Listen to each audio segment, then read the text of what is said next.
주님의 이름 한번 부르며 기도하겠습니다.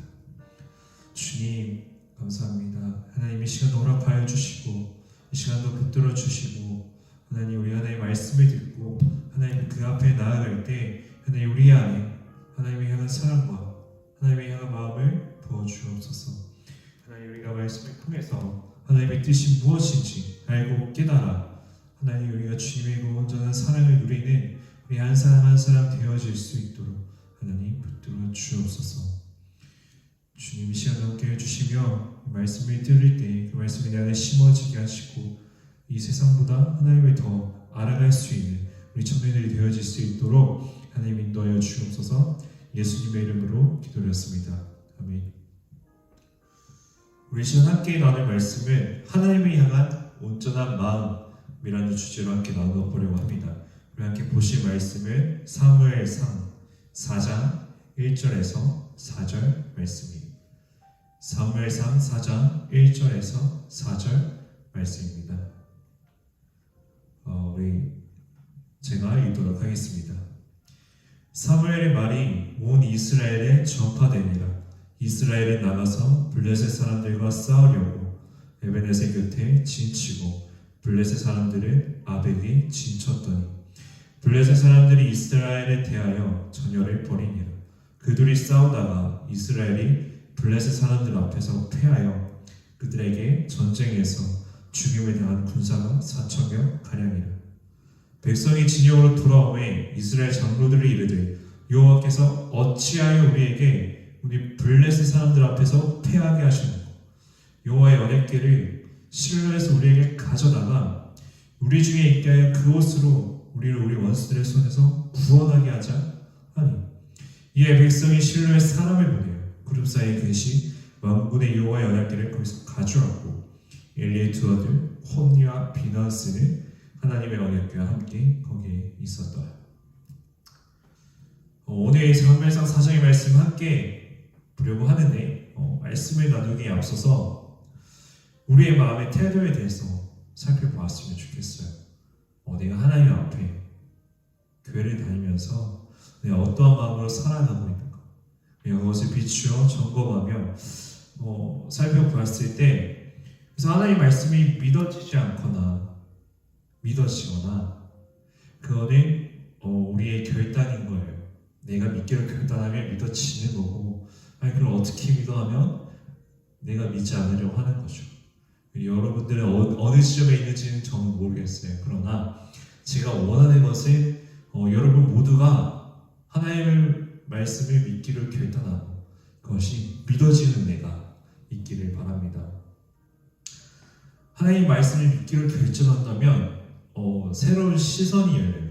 그러니까 이전까지 보지 못했던 것들이, 이전에는 괴롭히던 그 모든 것들이 돌아보니 하나님이 나를 위해 준비하신 은혜가 그 자리에 있는 거예요. 그게 보여지는 거예요. 그래서 보여지게 되는 것은 인생이와 진짜 인생의 통치자, 우리의 삶에 인도하는 분은 오직 한 분 여호와 하나님이심을 바라보게 되는 겁니다. 그래서 그것을 깨닫고 바라보게 되면 지금까지 인생의 모든 순간들, 내가 여기까지 걸어온 그 모든 순간들이 하나님의 인도하심이었음을 알게 되는 거예요. 그리고 그것을 알게 될 때 우리의 마음 깊은 곳에서부터 우러나오는 하나님을 향한 찬양과 예배를 진정으로 드릴 수 있게 됩니다. 그리고 저는 그 은혜를 함께 경험했으면 좋겠어요. 그래서 우리는 말씀을 알아야 돼요. 말씀을 알아야 하나님에 대해서 알 수 있고, 말씀을 알아야 적어도 내가 교회 다니면서 내가 믿어온 그 하나님이 누구인지는 알 수가 있는 거예요. 우리 사무엘상을 통해서 하나님이 어떻게 역사하시는지, 무엇을 원하시는지 함께 나눌 때에 하나님에 대한 관계가 회복되어지고 깊어지는 은혜의 시간이 되기를 소망합니다. 먼저 사무엘상 4장은 사사기와 연결이 돼요. 사무엘상 4장의 배경은 이제 이스라엘의 사사대의 배경과 연결이 되는데 사사기 13장 1절에 보면 이스라엘 자손이 다시 여호와의 목전에 악을 행하였으므로 여호와께서 그들을 40년 동안 블레셋 사람의 손에 넘겨주시니라. 블레셋의 통치한 이스라엘 백성들이 지배받던 시기였어요. 우리가 한번 짚고 넘어가야 되는 것은 이스라엘이 누구의 통치를 받아요? 하나님이에요. 이스라엘은 하나님이 세우신 나라예요. 하나님이 왕이시고 하나님이 통치자로서 그 백성들을 다스렸는데 지금 여기서 누구의 지배를 받고 있어요? 블레셋의 지배를 받고 있습니다. 이유가 뭘까요? 하나님이 통치자고 하나님이 왕이시고 하나님이 진정한 이스라엘 백성의 주인이신데 왜 지금 이스라엘은 하나님이 아닌 블레셋의 지배를 받고 있을까요? 이스라엘 자손의 악행 때문입니다. 이스라엘 자손이 한 번도 아니고 몇 번 하나님 앞에 범죄를 행해요. 사사기 방금 제가 읽은 말씀에 보면 다시 여호와의 목전에 악을 행하였습니다. 다시. 이들이 한 번만 그런 게 아니라 계속해서 하나님 앞에 무너지고 넘어지고 범죄하게 되는 거예요. 그래서 하나님이 그들을 블레셋 사람의 손에 넘겨주는 거예요. 여러분, 우리가 중요한 거 뭡니까? 우리의 삶의 자리에 하나님이 계시지 않으면 하나님보다 더 악한 무언가가 우리를 누르기 시작해요. 하나님이 없으면 우리 안에 근심, 걱정이 자리 잡게 돼요. 두려움이 자리 잡게 됩니다. 그런데 하나님이 그 자리에 계시잖아요. 그럼 평안과 은혜가 우리 안에 주어집니다. 하나님이 계시는 것과 안 계시는 것의 차이는 너무나 명확해요. 그래서 교회 다니다 보면은 그런 경우가 있어요. 어느 날 이제 어떤 사람을 보게 되면 어느 날에 되게 막 진짜 세상 천사같이 친절하기도 하고 착하기도 하고, 또 어떤 날은 막 표정이 어두워서 왔다 갔다 하는 사람들이 있어요. 그게 뭐예요? 그 사람이 하나님 앞에 은혜를 누렸을 때와 하나님을 그 마음에 어려워할 때 그 차이가. 저도 그래요. 제 얘기예요, 제 얘기. 그래서 이 이스라엘 백성들이 하나님이 아닌 블레셋의 지배를 받게 되었을 때 부르짖습니다. 하나님 앞에 구해요. 근데 전혀 이들은 자기들이 죄를 지었는지 모릅니다. 특히나 가장 큰 죄가 뭐였냐? 하나님이 이스라엘 백성들을 블레셋에 넘겨주시니 블레셋의 통치를 받게 하시고 하나님이 통치하시지 않는 그 이유는 딱 하나예요. 가장 큰 이유는 제사장이 무너짐입니다.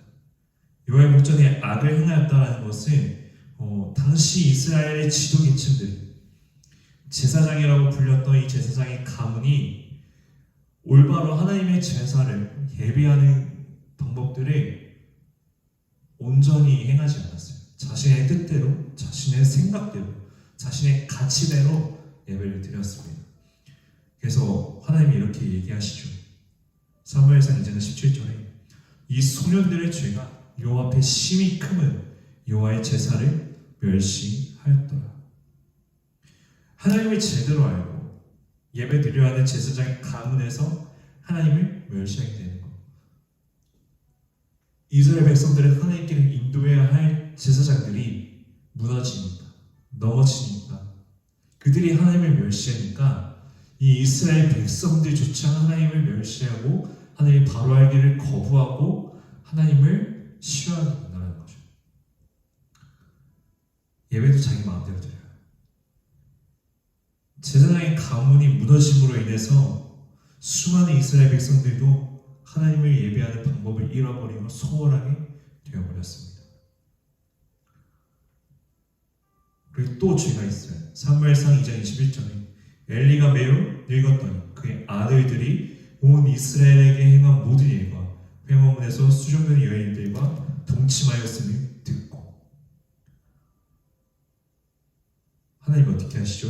2장 25절에 보면 사람이 사람에게 범죄하면 하나님이 심판하시려니와 만일 사람이 여호와께 범죄하면 누가 그를 위하여 간구하겠느냐 하되 그들이 자기 아버지의 말을 듣지 아니하였으니 이는 여호와께서 그들을 죽이기로 뜻하셨습니다. 하나님께서 죽이기로 결정합니다. 하나님은 하나님의 성전을 더럽히고 하나님의 예배를 훼손하고 하나님을 멸시하는 행위를 일삼았던 그들을 죽이기로 결정하시죠. 이것을 통해서 우리가 알아야 될 것은 무엇입니까? 하나님을 섬기고 이스라엘 백성 가운데 하나님의 말씀을 선포함으로 그들을 죄악에서 돌이켜 회개를 하도록 해야 할 지도자들이 타락한 이 이스라엘의 장로도 하나님을 구하지 않고 이스라엘 백성들도 동일하게 자신들의 뜻대로 하나님과 무관한 무모한 전쟁을 치르게 되는 거예요. 그래서 우리에게 분별이 중요해요. 말씀을 알아야 분별이 되는데 말씀을 모르면 분별조차 되지 않습니다. 하나님이 기뻐하실 뜻이 무엇인지 하나님이 진정으로 바라는 게 무엇인지 말씀을 통해서는 우리가 알 수가 없어요. 말씀을 통해서 하지 않는 하나님 앞에서의 순종을 그냥 우리 편한 대로 드리는 거예요. 진정한 순종은 말씀 앞에 순종하는 것이고 하나님을 붙드는 지혜가 있는 거예요. 이렇게 하면 하나님이 축복해 주시겠지. 이렇게 하면 하나님이 뜻일 거야. 이렇게 하면 되겠지. 아니요. 우리의 마음의 소원의 원함대로 가는 것이 아니라 내 마음에 반할지라도 예 주님 가겠습니다 라고 하는 게 순종이에요. 그리고 그 순종 앞에 나올 때 하나님은 그것을 감당할 수 있도록 우리의 삶에 은혜를 부어주십니다.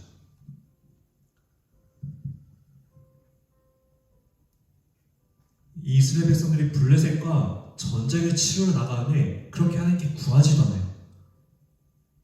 이 길이 맞습니까? 하나님 이렇게 하는 게 맞을까요? 기도하면서 간구해야 되는데 그것도 없이 그냥 이 길이 맞을 거야 하고 전쟁을 치러 나갑니다. 하나님께서 올라가라 명령하신 전쟁이 아니에요. 그 어디에도 이스라엘 백성이 하나님께 여쭤보지도 않았고 구하지도 않았고 하나님의 명령에 따른 전쟁이다 라고 나오지 않아요. 이 전쟁은 반드시 패하게 됩니다. 여호수아와 사사들의 전쟁을 성경에 있다 보면 대부분 하나님의 말씀으로 이루어져요. 하나님이 가라면 갔을 때 승리가 주어졌고 하나님의 명령과 말씀으로 이루어진 전쟁은 승리가 있었어요. 근데 오늘 본문에서의 이 전쟁은 그 어디에도 하나님으로부터 시작되었다라는 말은 없어요.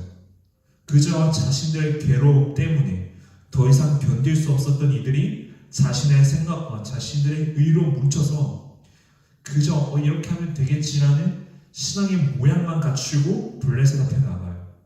전혀 자신들의 죄악에 대한 회개 없이 하나님 앞에 우리가 뭘 잘못했는지 돌아보지도 않고 전쟁을 치러 나가는 거죠. 그렇게 자신들의 의로 똘똘 뭉쳐서 나아간 결과 그들을 블레셋에게 패해요. 그리고 4,000명가량의 죽임을 당하죠. 이때 백성들이 다시 자기 진영으로 돌아옵니다. 그리고 회의를 해요. 우리가 패배한 이유가 뭘까? 우리가 진 이유가 뭘까? 그래서 내린 결론이 무엇인지 아십니까? 언약궤가 없었구나 이거예요. 언약궤. 우리에게 언약궤가 없으니까 우리가 졌구나. 그게 패배의 원인이구나. 그래서 어떻게 해요? 이들이 언약궤를 가져옵니다. 네, 그 언약궤를 가져오는 이유가 뭔지 아세요? 지극히 인간적인 복수심이었어요. 우리가 패했으니까 반드시 이기리라. 그래서 이렇게 이야기를 하죠. 성경 말씀을 보면 여호와의 언약궤를 실로에서 우리에게로 가져다가 우리 중에 있게 하여 그것을 우리 원수들의 손에서 권하게 하자. 뭐예요? 하나님의 언약궤, 하나님을 복수의 도구로 사용하는 거예요. 하나님의 언약궤를 자기들의 원수들을 향한 분노로 그 의도를 가지고 언약궤를 가져옵니다. 근데 그 옆에 누가 있어요? 홈느와 비느하스가 있습니다. 기가 막히죠. 이들이 누구예요? 하나님의 멸시했던 자들이에요. 하나님의 멸시했던 자들이 하나님의 언약궤를 가져와서 복수하겠다고 이러고 있는 거예요. 하나님께서 주기로 작정하신 그 두 아들이 하나님의 언약궤 앞에 섰는데, 그때 이스라엘 반응이 얼마나 영적으로 무시하고 어두웠는지 이스라엘 백성들이 이렇게 합니다. 여호와의 언약궤가 진영에 들어올 때에 온 이스라엘이 큰 소리로 외치되 땅이 울린지라. 이거예요. 이겼다. 드디어 이겼다. 언약궤가 왔으니까 이길 거야. 사실 언약궤가 있을 때에 많은 기적들이 일어났어요. 전쟁에서 이겼고, 홍해를 가르고, 요단강을 가르고, 그런 일들이 있었어요. 이스라엘 백성들은 그 이야기 들어서 알죠. 우리에게 언약궤가 있으니 우리 이 전쟁에서 이제 이길 거야. 언약궤가 왔으니 이길 거야. 어떻게 될까요? 이겼을까요? 홈니와 비느하스가 어떤 자인지 상관없어요. 이들은 그저 언약궤가 오면 다예요. 언약궤만 오면 전쟁에서 이기는 줄 알고 있었고, 그리고 나서 다시 한번 블레셋과 붙습니다. 싸웁니다. 어떻게 될까요? 블레셋 사람들이 쳤더니 이스라엘이 패하여 각기 장막으로 도망하였고, 사륙이 심히 커서 이스라엘 보병에 엎드려진 자가 3만 명이었으며 하나님의 궤는 빼앗겼고 엘리의 두 아들 홈니와 비느하스니 죽임을 당하였더라. 결과예요. 이들이 언약궤만 가져오면 되겠지라고 이제는 이겼다라고 수많은 사람들이 외쳤던 전쟁의 결과입니다. 언약궤를 실로에서부터 가져온 이스라엘은 처음 전쟁보다 10배 이상 쌌지 않으니 처음에 4,000명 죽었어요. 근데 지금은 언약궤를 가져왔더니 4만 명이 죽습니다. 거의 전멸에 가까운 타격을 입죠. 그리고 하나님의 말씀이 땅에 떨어지지 않고 엘리의 집안에 정확히 입에서 홈니와 비느하스 두 아들을 죽임을 당합니다. 여러분, 오늘도 마찬가지예요. 우리는 이스라엘 백성처럼 무지할 수 있어요. 그러나 우리가 그 무지에서 돌이켜야 되는 겁니다. 하나님을 모른다고 한다면 계속 몰라는 게 아니라 하나님을 적어도 알려고 해야 한다는 거죠. 어렸을 때 교회를 다녔다는 것은 뭐예요? 하나님에 대해서 어렴풋이 알고는 있어요. 근데 더 알려고 하지는 않는다. 여러분, 적어도 하나님이 세상을 창조하셨다는 그 사실, 하나님이 이스라엘 백성의 왕이다, 하나님이 예수님을 보내주셨다, 예수님이 우리의 삶의 구원자 되신다라는 사실에 대해서 적어도 한 번은 우리가 이걸 가지고 좀 고민해 봤으면 좋겠어요. 내 삶에서 진짜 예수님이 나의 왕이신가? 진짜 예수님이, 하나님이 내 삶의 주인이신가? 이 부분에 가지고 조금 많이도 안 봐요. 하루에 한 10분 정도라도 좀 고민해 봤으면 좋겠어요.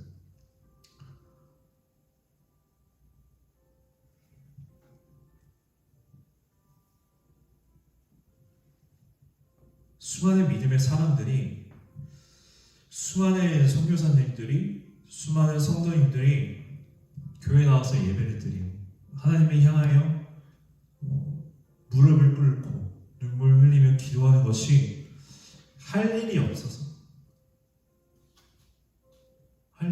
그렇게 하는 걸까요?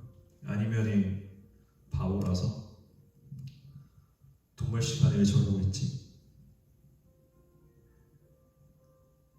아니요. 그들은요, 그곳에서 하나님을 만났기 때문에, 하나님을 알게 되고 세상의 가치보다 더 중요한, 무엇보다 바꿀 수 없는 은혜를 경험했기 때문에 세상의 법칙보다 말씀의 법칙을 따르는 것입니다. 우리는 먼저 언약궤를 대하는 태도, 바꿔 말하면 하나님을 대하는 태도를 우리 점검해 봐야 돼요. 하나님이 능력이 없으신 분이 아니에요. 하나님이 세상을 창조하시고 우리를 지으시고 우리를 사랑하시는 전능자이시고 구원자이십니다. 하나님이 능력이 없어서 이스라엘을 패한 게 아니에요. 하나님이 그들 가운데 역사하실 통로가 막혔기 때문인 거예요. 그게 무엇입니까? 하나님은 이스라엘 백성들이 돌아오길 원했어요.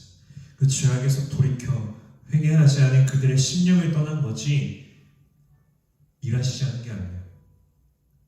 언약궤가 이동되기 전에, 이 사건이 있기 전에 하나님은 실로에서 사무엘에게 전쟁을 하기 전까지만 해도 나타나셨어요. 사무엘상 3장 21절에 보면 여호와께서 실로에서 다시 나타나시되 여호와께서 실로에서 여호와의 말씀으로 사무엘에게 자기를 나타내시니라. 우리가 빠지오는 예배를 드린다고 해서 하나님이 항상 우리와 계시지 않을 수도 있어요. 예배 참여하고 교회 봉사 열심히 한다는 거 귀하죠. 감사하죠. 근데 그게 신앙의 전부는 아니라는 거예요. 우리의 신앙이 하나님 앞에 바르지 않을 수도 있다라는 겁니다. 우리가 우리의 삶에서 하나님을 믿는 이유가 무엇인가? 오늘 우리는 그 지점을 말씀을 통해서 살펴보지 않는다면 우리 또한 오늘 본문에 나온 이스라엘 백성들과 같이 하나님의 함께하는 인생이 되지 않을 수 있어요. 늘 우리의 인생이 패할 수 있게 된다는 거죠. 이스라엘 백성들이 패배했던 두 가지의 원인은 이들의 회개의 없음이었고요. 하나님께 구하지 않았다는 거예요. 사랑하는 여러분, 회개 없는 예배는, 회개 없는 삶은 하나님의 도우심을 바라볼 수가 없어요. 회개는 뭐예요? 하나님보다 더 중요한 세상의 가치, 그것을 버리고 내려놓고 다시 하나님께 돌아오는 거예요. 우리의 사랑하시고 우리를 기다려주신 그 하나님 앞에 나아오는 것, 돌아오는 것, 그게 회개라는 거죠. 하나님께 구하지 않는 예배, 하나님께 구하지 않는 삶은 사단에게 비밀을 주게 돼요.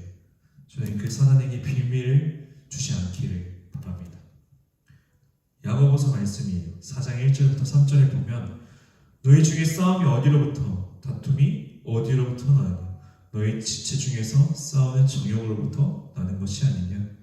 너희는 욕심에 대하여 얻지 못하고 살인함에 시기하여도 능히 취하지 못함으로 다투고 싸우는도다. 너희가 얻지 못하면 구하지 아니하며 구하여도 받지 못하면 정욕으로 쓰려고 잘못 구하기 때문이라. 우리가 오늘 엘리 제사장의 감처럼 이스라엘 백성들처럼 여러분의 가정이, 여러분의 삶이 십자가의 온전한 능력을 누리기를 바랍니다. 하나님은 잠잠히 계시는 분이 아니에요. 항상 역사하고 계십니다. 그러나 그 역사하신 우리가 보고 누릴 수 있게 되기 위해서는요, 우리가 하나님 앞에 나와야 되는 거예요. 우리가 하나님 앞에 나오지 않고 우리가 말씀을 거부하고 우리가 기도하지 않는데 하나님은 보여주시지 않아요. 그러나 우리가 그 통로를 열려고 하고 받아들이려고 할 때 하나님은 우리 가운데 끊임없이 채워주시고 부어주시는 분이십니다. 먼저 하나님의 언약궤의 능력은, 십자가의 능력은요, 우리가 십자가에 죽는 거예요. 세상의 것에 미련을 두고 손에 꽉 쥐는 게 아니라 그것을 내려놓고 예수님을 향해 나아가는 것. 예수님 우리 안에 살아가실 수 있도록 우리의 몸을 복종시켜서 하나님 앞에 나아가는 십자가의 은혜만 우리 안에 남을 때에 이제는 블레셋에게 패하는 것이 아니라 우리를 어찌하지 못하고 오히려 우리를 통해 압도당하는 그 하나님의 온전한 그 능력을 저와 여러분이 그 삶에서 누리기를 소망합니다. 그렇게 되기를 함께 기도하겠습니다. 저하고 마찬가지예요. 저도 늘 넘어질 때가 있고 늘 힘들 때가 있고 늘 하나님을 바라보고 싶지 않을 때도 있어요. 내가 지금까지 봉사하고 섬기고 기도해왔는데 왜 나한테만 자꾸 이런 일이 생기지? 그럴 때는 진짜 마음이 말로 할 수 없이 와요. 진짜 기도해도 기도가 안 돼요. 붙들려고 해도 붙드는 게 힘들어요. 계속해서 그렇게 기도하고 말씀을 붙들고 나가다 보면요, 뭔지 아세요? 내가 그것을 붙들면 붙들수록 내 힘으로 아등바등 그 일을 문제를 해결하려고 하면 할수록 더 힘들어집니다. 재빨리 그것을 놔버려야 돼요. 힘들면 그것을 붙들고 낑낑거리는 게 아니라 그것을 내려놓아야 되는 거예요. 그래야 세상의 것을 내려놓을 때 하나님께서 하늘의 것으로 우리의 삶을 하나하나 온전히 가득 채워가실 수 있는 거예요. 그래서 저는 늘 기도하고 있습니다. 여러분들이 함께 이 자리에 나오고 또 여러분의 삶에서 하나님을 온전히 만나게 되기를 저는 기도하고 있어요. 소망하고 있습니다. 그래서 이스라엘 백성들과 같이 자신의 옳은 소견대로 나아가는 것이 아니라 적어도 하나님이 뭐야? 누구야? 예수님이 누구야? 왜 오셨대? 라는 사실에 대해서 우리가 함께 고민하고 나누고 보고 기도하는 저와 여러분이 되었으면 좋겠습니다. 우리 이 시간도 함께 같이 말씀을 마치고 기도를 하기 원하는데 이 시간 기도하는 것에 다른 것 다 제쳐두고 딱 한 가지만 놓고 기도할게요. 딱 한 가지만 놓고 기도하는데 하나님 만나주세요. 하나님, 그 하나님을 알게 해달라. 우리 시간 함께 주님을 한번 부르며 같이 기도하며 나아가겠습니다. 하나님 아버지, 주님, 우리가 그 하나님을 온전히 알기를 원합니다. 우리의 인생에서 하나님, 그 하나님이 누구신지, 그 하나님이 어떤 분인지를 하나님 알게 하여 주옵소서. 하나님 우리의 인생의 주인이라고 하십니다. 예수님이 우리의 구원자라고 하십니다. 그런데 주님, 그 사실이 이루어지게 하여 주시고 우리의 삶에서 하나님 이 세상의 것이 아니라 정말 하나님이 주시고자 하는 것이 어떤 것인지를 우리가 알고 바라고 소망하며 믿을 수 있도록 하나님 우리의 눈을 열어주시고 마음을 열어주시고 이번에 성령님 채워주옵소서. 하나님, 이스라엘 백성들이 돌이키지 않고 전쟁을 치른 것처럼 우리가 하나님을 믿지 않고 세상에 나가서 살아가는 것이 아니라 돌이켜 하나님을 알고 하나님을 붙들며 하나님 말씀 안에서 우리가 일을 해가며 나아갈 때에 하나님께서 그 삶을 인도하실 줄 알았습니다. 하나님, 능력이 없으신 분이 아니라 우리가 그 능력 받기를 싫어했고 우리가 그 능력 받기를 거부했고 우리가 그 하나님의 은혜 받기를 멀리하였으니 지금 돌이킵니다. 우리가 하나님의 능력을 받을 원할 때 그래서 사모하고 소망하며 나갈 때에 우리 안에 가득히 넘치도록 주님 채워 주옵소서. 주님 함께 해주시고 이 말씀에 드는 모든 청년들을 하며 주님 붙들어 주시고 마음과 하나님을 알만한 믿음으로 사랑을 공급하여 주시며 말씀을 통한 하나님의 은혜와 지혜가